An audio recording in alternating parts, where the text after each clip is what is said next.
Bonjour, bienvenue sur le blog. Je réalise aujourd'hui mon premier vidéoblog grâce à mon amie Mélanie qui a accepté de me filmer.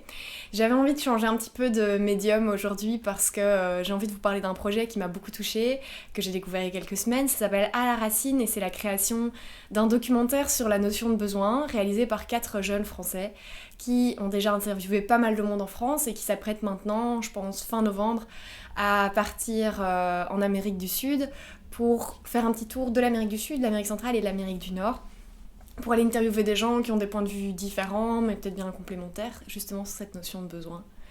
Et voilà, sur leur site, ils proposent de répondre à quelques petites questions pour les aider justement dans ce projet de documentaire. J'avais envie d'y répondre pour me challenger un peu moi-même, et puis ça leur permet de se faire connaître. Ils sont justement en campagne de crowdfunding, donc c'est parti. Mélanie, tu peux envoyer les questions.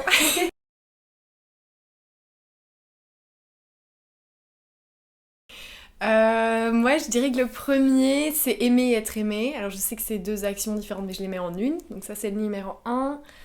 La numéro 2, c'est le fait de boire. La numéro 3, pour moi, c'est manger. 4, dormir. Et puis le 5, je dirais pour moi, c'est le besoin d'être parfois seule, d'avoir des temps uniquement pour moi. Vraiment, ouais, des temps de solitude dans la nature, si possible.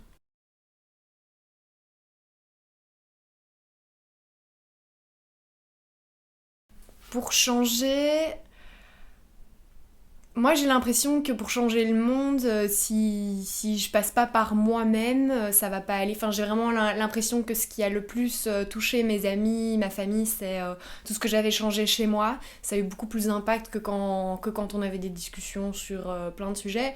Puis quand on a des discussions sur le fait que la Terre se porte pas spécialement très bien, c'est jamais hyper enthousiasmant. Et donc, moi, comme je suis un peu une éternelle optimiste, j'ai vraiment choisi de faire tout ce que je pouvais faire par rapport à moi, de m'améliorer constamment, de savoir que y a des hauts, des bas, il y a des moments de recul, mais que quand je regarde par rapport à il y a 1 an, 2 ans, 3 ans, 4 ans, 5 ans, il y a vraiment énormément de choses qui ont changé dans ma vie et j'ai vraiment l'impression que ça touche les gens autour de moi et que donc ça a un impact. Donc je pense que et se changer soi, ça passe vraiment par, pour moi, pour que ça se fasse sereinement, par aller voir vraiment en profondeur à l'intérieur de soi ce qu'on a envie de faire et quel est justement peut-être le besoin profond qu'on a, ce qu'on a vraiment exprimé ici sur Terre. Ça, c'est ce qui me paraît le plus essentiel. Mais je pense qu'on a clairement intérêt à conjuguer ça à des actions concrètes et en tout cas, j'ai vraiment l'impression, moi c'est ce que je ressens, c'est ce que je vis, c'est que plus je me change moi-même, plus j'ai envie de m'impliquer activement et donc plus je rejoins des mouvements qui existent déjà et je crée des choses avec d'autres.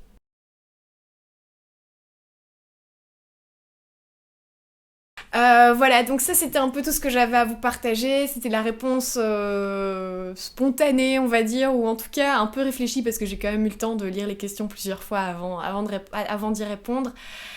Donc c'était les questions posées sur le site À la Racine de l'association donc À la Racine qui réalise actuellement un documentaire sur le thème des besoins. Je vous encourage à aller les soutenir parce que moi en tout cas je l'ai déjà fait et j'aimerais vraiment voir un jour ce film diffusé en salle. Donc si ça vous parle autant que moi, surtout allez faire un petit tour sur leur site, sur leur page Facebook ou sur leur site de crowdfunding. Je vais mettre évidemment toutes ces informations dans le post ci-dessous. Et puis, ce que j'aimerais dire aussi, c'est que j'ai envie d'avoir l'avis de quelques personnes sur le sujet, notamment mon ami Char et puis mon amie Laure. Parce que je trouve que, enfin voilà, je pense qu'ils ont des chouettes choses à dire sur le sujet. Donc s'ils peuvent en parler d'une façon ou d'une autre d'ici les 2 prochaines semaines, ce serait vraiment chouette. Salut!